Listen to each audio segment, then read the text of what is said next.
girl troubles. Okay, so we all thought all of our problems would magically be solved when dragons became our friends instead of our enemies.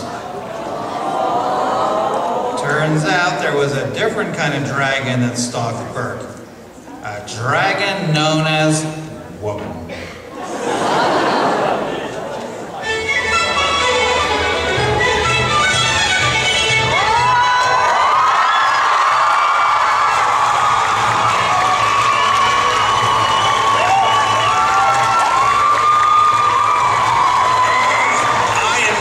Upset at Astrid. I mean, she tells me she doesn't want me to ask her out, but when I don't, she gets mad at me. Women, I swear, every girl on Burke has to be the most high-strung person in the world. Act like they're tougher than all the guys. You know what, Toothless? I'm glad you're a dragon.